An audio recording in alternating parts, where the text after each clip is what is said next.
اعوذ باللہ من الشیطان الرجیم بسم اللہ الرحمن الرحیم والعصر عصر کی قسم I swear by the time ان الانسان لفی خسر کہ انسان نقصان میں ہے.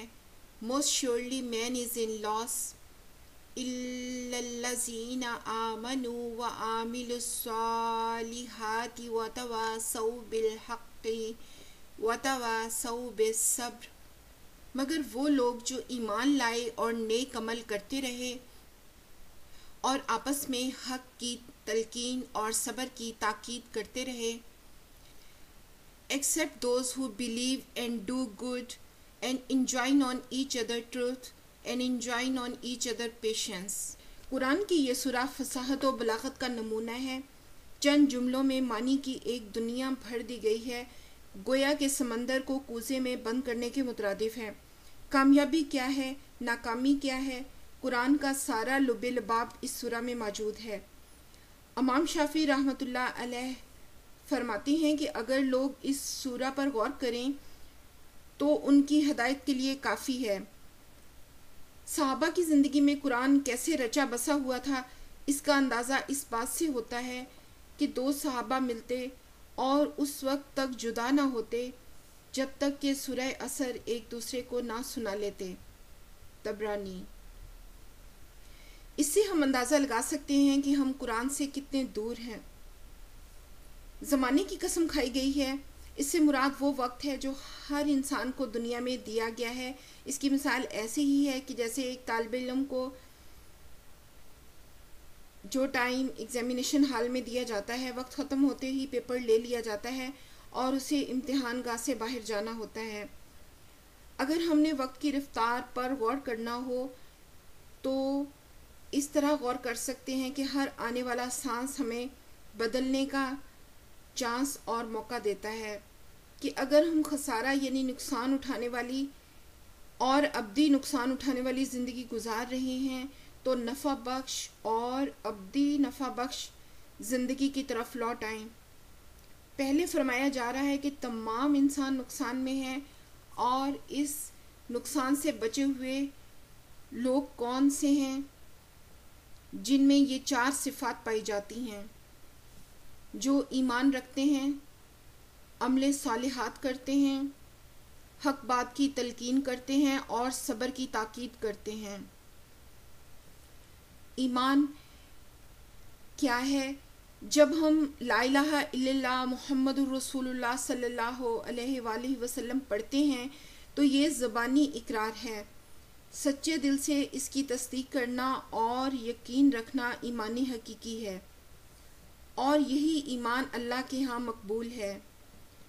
دنیا میں بھی اگر کوئی زبانی طور پر کسی کام کے کرنے کی حامی بھرتا ہے اور پھر عملی طور پر نہیں کرتا تو ہم اسے یہ نہیں کہہ سکتے کہ اس نے ہمارا کام کیا. اسی طرح اگر ہم لا الہ الا اللہ پڑھ کر ایمان کا دعویٰ کرتے ہیں اور عملی طور پر ہم اللہ اور رسول کے حکموں پر عمل کرتے ہیں تو یہی حقیقی ایمان ہے. جیسا کہ سورہ نساء میں اللہ فرماتے ہیں: یا ایھا الذین آمنوا باللہ ورسولہ، اے لوگو جو ایمان لائے ہو، ایمان لاؤ اللہ اور رسول پر. یعنی جو لوگ ایمان لائے ہوئے ہیں ان کو کہا جا رہا ہے کہ ایمان لاؤ، یعنی عملی طور پر ایمان لاؤ. ایمان سے مراد محض اللہ کے وجود پر ایمان لانا ہی نہیں، بلکہ اس کو حاکم مطلق سمجھتے ہوئے جس کام کے کرنے کا حکم دے کیا جائے اور جس سے روکے رکا جائے. اور رسول پر ایمان سے مراد یہ ہے کہ رسول اللہ صلی اللہ علیہ وآلہ وسلم اللہ کی طرف سے ہمارے رہنما اور ہادی ہیں، اور جس چیز کی تعلیم انہوں نے دی وہ من جانب اللہ اور برحق ہے.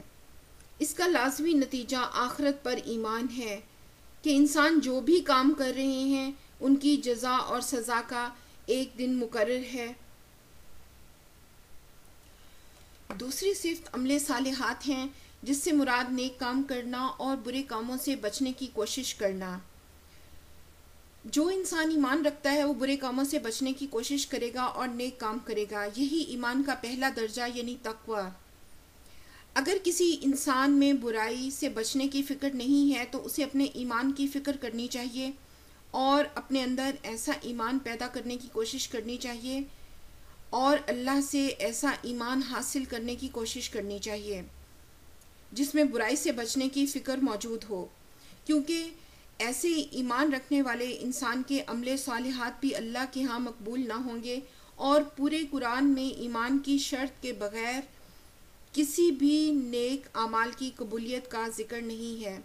تیسری صفت حق بات کی تلقین، یعنی ایمان اور نیک عمل کرنے والا انسان اتنا خود غرض نہیں ہو سکتا کہ وہ خود تو نیک کام کرے مگر دوسروں کو اس پر نہ اکسائے، یا پھر اس کے سامنے برائی ہو رہی ہو اور وہ اس کا تماشا دیکھے۔ حق بات کیا ہے؟ اچھائی پر اکسانا حق بات ہے اور برائی سے روکنا بھی حق بات ہے۔ معاشرہ ایسا ہونا چاہیے جس میں لوگ اچھائی پر ایک دوسرے کو اکسائیں اور برائی سے منع کریں۔ یہ وہ چیز ہے جو معاشرے کو اخلاقی طور پر تباہ ہونے سے بچانے کی ضامن ہے۔ آج ہماری اخلاقی تباہی کی بڑی وجہ یہی ہے کہ ہم نے یہ کام چھوڑ دیا ہے اور سمجھ لیا ہے کہ تبلیغی جماعت کے چند لوگوں کی ذمہ داری ہے۔ اس کا مطلب ہے انفرادی طور پر جس شخص نے یہ کام چھوڑ رکھا ہے وہ اخروی نقصان سے نہیں بچ سکتا۔